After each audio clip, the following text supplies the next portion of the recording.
Sir बात करते हैं बिग बॉस की।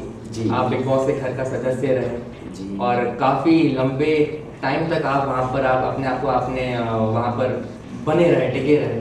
तो सर वहाँ पर अंदर क्या माहौल था, किन लोगों से आपकी अच्छी दोस्ती हुई, किस तरह से आपके रिलेशंस डेवलप हुए, बिग बॉस के घर की बात हुई? असल में मैं बताता हूँ कि मैं गया क्यों। जी। हाँ, लोग बाग ये सोचते हैं कि ये भाईजान को क्या हो गया यार, ये एसी जेल खाने में चले गए, एयर कंडीशनर जेल थी, बस समझो वो जेल के अंदर हैं, ना टीवी है, ना अखबार है, ना मोबाइल है, तो क्यों गए?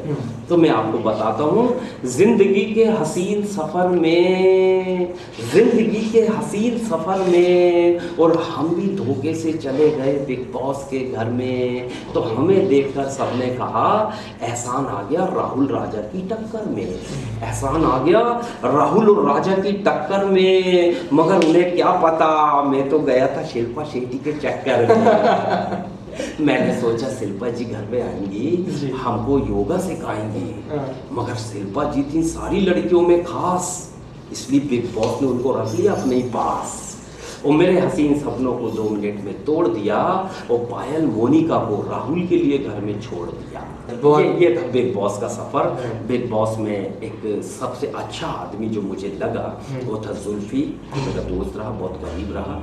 और दूसरे नंबर पे रहा राजा, जिसको कोई ये फिक्र नहीं थी अंदर कि मैं टिकूं या जाऊं।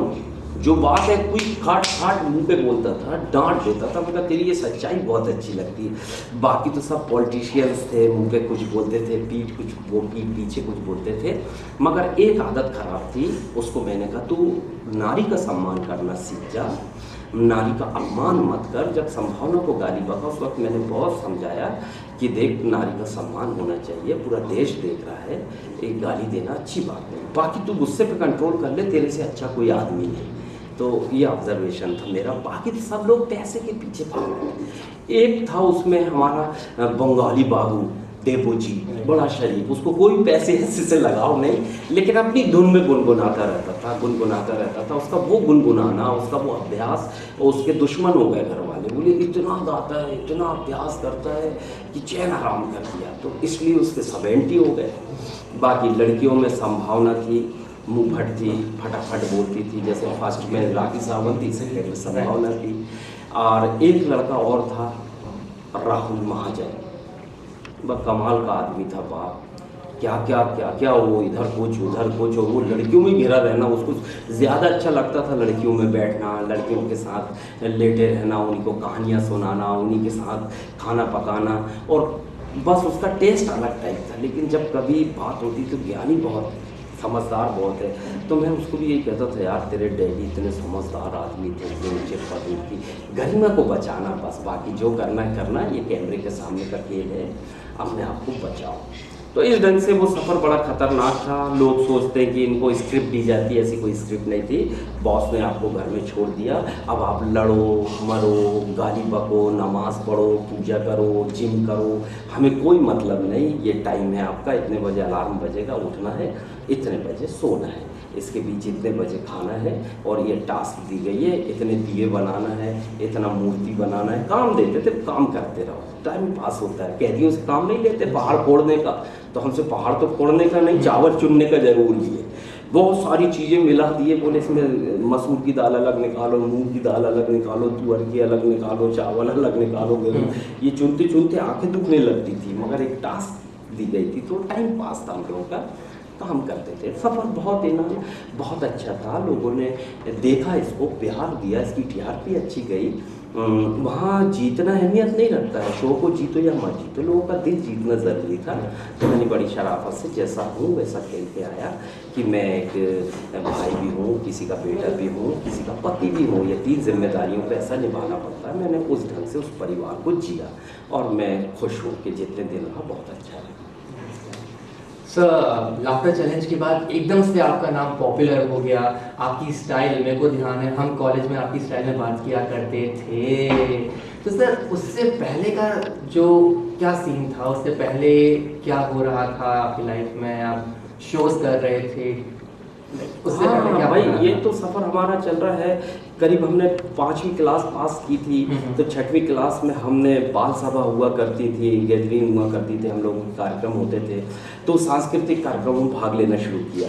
11th में आते आते हम लोगों ने एक ग्रुप बना लिया छोटा मोटा, लोगों को हंसाते थे। 5 स्टार 5 कॉमेडियन मिलके एक डॉक्टर बन जाता था, एक मरीज बनता था, हंसाना शुरू किया। फर्स्ट ईयर में मैंने पहला कवि सम्मेलन पढ़ा।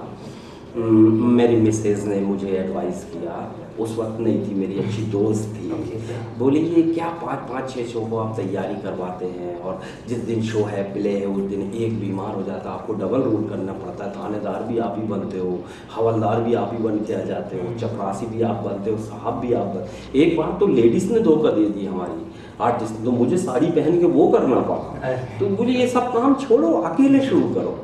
तो मैंने फिर कवि सम्मेलन में अकेले पढ़ा, बहुत अच्छा लगा, मैंने करीब आधा घंटा हंसाया, उसके बाद तो लाइन लग गई।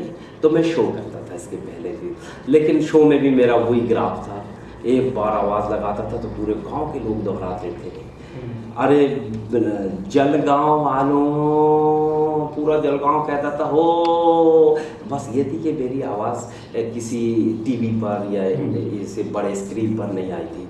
जिस दिन ये आवाज़ आई तो पूरे देश को भी पसंद आई, और मैं एक छोटे से गांव में जाता था, हंसा के वापस आता था। तो पहले मेरा यही सफ़र जारी था। मैंने इस बीच गवर्नमेंट सर्विस की, छोटी छोटी नौकरियां की, बच्चों को भी पढ़ाया, वो अनुभव भी काम आया, उनके किस्से आज भी सुनाता हूँ, लोग बहुत हंसते हैं। एक कक्षा में हो रहा था शोर, शिक्षक हो गए बोर, बोले रामू हल्ला मत करो, शांति के साथ बैठ जाओ। रामू बोला गुरुजी बड़ी समस्या है, मैं आपको कैसे समझाऊं, शांति के साथ तो महेश बैठ गया, मैं सरला के साथ बैठ जाऊं। तो बच्चों की ज़ुबान से भी ऐसी कविता बनती है। बच्चों को छोटे छोटे पार्ट्स पढ़ाओ, उसके जवाब बहुत अच्छे देंगे तो उस पर कविता बन जाती। मैंने तो एक जवाब एक लड़के से बोला, बेटा रामू आप अपने माता पिता को श्रवण कुमार की तरह कांधे में बिठाल कर कब घुमाएंगे।